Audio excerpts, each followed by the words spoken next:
같이 보실 말씀은 사도행전 18장 12절로 17절까지의 말씀 한 목소리로 합독하시겠습니다. 갈리오가 아가야 총독되었을 때에 유대인이 일제히 일어나 바울을 대적하여 법정으로 데리고 가서 말하되 이 사람이 율법을 어기면서 하나님을 경외하라고 사람들을 권한다 하거늘 바울이 입을 열고자 할 때에 갈리오가 유대인들에게 이르되 너희 유대인들아, 만일 이것이 무슨 부정한 일이나 불량한 행동이었으면 내가 너희 말을 들어주는 것이 옳거니와 만일 문제가 언어와 명칭과 너희 법에 관한 것이면 너희가 스스로 처리하라. 나는 이러한 일에 재판장 되기를 원하지 아니하노라 하고 그들을 법정에서 쫓아내니 모든 사람이 회당장 소스데네를 잡아 법정 앞에서 때리되 갈리오가 이 일을 상관하지 아니하니라. 아멘. 할렐루야. 오늘도 예배의 자리 가운데에 우리 모이신 성도님들 주님의 은혜로 승리하시기를 축복합니다. 오늘 같이 나눌 말씀의 제목은 믿음의 종을 지키시는 주님이라는 말씀의 제목 가운데서 은혜를 나누겠습니다. 하나님은 믿음의 종들을 끝까지 지키시고 하나님의 일을 이루시는 것을 볼 수 있습니다. 이 말씀 가운데서 나오는 믿음의 선진들의 삶을 지켜주실 뿐만 아니라 동일하게 우리의 삶도 끊임없이 주님이 지키시고 함께하여 주시는 놀라운 역사가 이미 우리 삶 가운데서 일어나고 있습니다. 우리에게 필요한 것은 이 믿음의 자녀들을 주님이 지키신다라는 확신을 가지고 어떠한 외압이 다가온다 할지라도 어떠한 사단의 괴율이 우리 앞에 우리를 넘어뜨리려고 다가온다 할지라도 굴복하거나 타협하는 것이 아니라 끝까지 주님 한 분만을 붙들고 전진하는 믿음의 모습이 우리의 모습이 되어야 됩니다. 오늘 말씀을 보게 되면은 이제 주님의 사람을 주님의 길을 걸어가는 자를 결코 가만히 냅두지 아니하려고 하는 패역한 시대의 모습이 잘 드러나고 있습니다. 12절 말씀을 보게 되면은 갈리오가 총독이 되었을 때에 유대인들이 일제히 일어나서 바울을 고발합니다. 그 죄목은 무엇이었는가? 율법을 어기면서 하나님을 경외하라고 권한다라고 말하며 말도 되지 아니하는 그 말 가운데서 이제 바울을 고발하게 되었습니다. 이러한 고발하는 상황 가운데서 억울할 수 있습니다.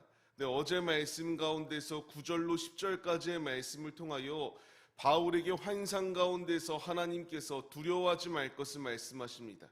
내가 너와 함께 있기 때문에 그 누구도 해야 할 자가 없을 것이다 라는 것을 분명히 말씀하셨던 주님, 그 앞에 넘어뜨리려고 하는 유대 지도자들이 놓여있다 할지라도 결코 쓰러지지 아니할 수 있도록 바울의 삶을 지켜주셨습니다.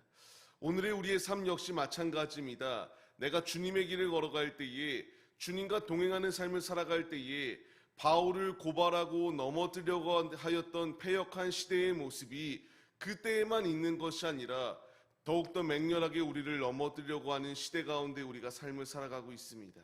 우리가 이 시대 가운데서 두려워하지 아니할 이유는 하나님께서 하나님의 종들을 그냥 그 자리 가운데서 실패의 자리 가운데 두시는 것이 아니라 하나님이 원하시는 뜻대로 그 길 가운데서도 승리할 수 있도록 승리를 보장하여 주시는 우리의 아버지가 되어주시기 때문입니다. 바울에게 이와 같이 억울한 상황, 거짓으로 고하고 고발하는 상황이 놓여있다 할지라도 하나님은 일하십니다. 하나님은 죽은 하나님이 아니라 지금도 살아 역사하시는 하나님, 오늘의 우리의 삶 가운데서 우리를 고발하는 자도 있을 것이고 우리에게 거짓 누명을 씌우는 자 또한 있을 것입니다.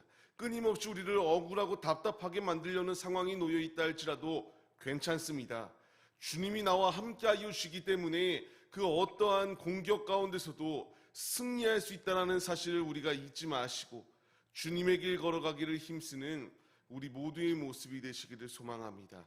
그렇기 때문에 오늘 말씀을 보게 되면은 갈리오에게 고발하는 상황 가운데서 그들에게 말합니다. 유대인들에게 말할 때에 무엇이라고 말하였는가?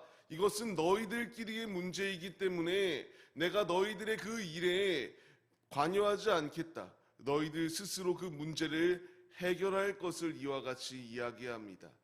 이렇게 보면은 갈리오가 지혜 있는 모습이기 때문에 이와 같이 행동하였다라고 생각할 수 있습니다. 그러나 갈리오의 지혜에 대하여 말하는 것이 아니라 하나님께서 이 일을 이루시기 위하여 바울을 공격하고 법정 가운데서 그들이 원하는 것은 무엇인가요? 바울의 죽음입니다. 그러나 하나님이 지켜주신다라고 환상 가운데서 말씀하셨던 것처럼 바울을 죽이려고 하였던 그 공격이 분명히 있으나 이와 같이 지켜주시는 주님의 놀라운 은혜가 바울의 삶 가운데서 임하였다라는 것을 우리에게 말씀하십니다.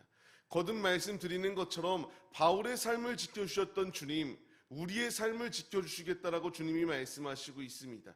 우리의 한치 앞도 알 수 없는 우리의 인생 가운데서 내가 믿음을 저버리지 아니하고 주님과 동행하는 삶을 살아갈 때에 주님은 우리의 삶을 지키시고 지켜주실 뿐만 아니라 하나님의 뜻을 성취시켜 주시는 놀라운 사명, 그리고 그 사명을 이루실 수 있는 힘의 원동력이 되어주시겠노라고 주님이 우리에게 말씀하십니다.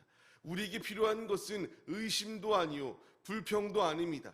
주님이 쓰시겠다라고 할 때에 순종하여 주님께 전진하기만 하면은 주님께서 이루신다라는 것을 분명하게 우리에게 말씀하십니다. 오늘의 삶을 시작하는 성도님들, 우리에게 필요한 것은, 내가 생각해야 될 것은 자꾸만 인간적인 방법으로 문제 해결의 열쇠를 찾으려고 행하는 것이 아니라 주님은 하나님의 자녀를 그냥 죽음의 자리 가운데 두시는 것이 아니라 하나님의 일은 실패하지 아니한다. 하나님이 우리에게 예비하여 주신 그 뜻을 성취시키기 위하여 하나님께서 끝까지 붙드시고 힘을 더하여 주신다는 사실을 우리가 잊지 마시기를 바랍니다. 출애굽기 19장의 말씀을 보게 되면은 이와 같이 나옵니다. 그들이 애국 가운데 놓여 있었을 때에 독수리가 날개로 그들의 삶을 지켜주신과 같이 주님이 동일하게 우리의 삶을 지켜주신다라고 말씀하십니다.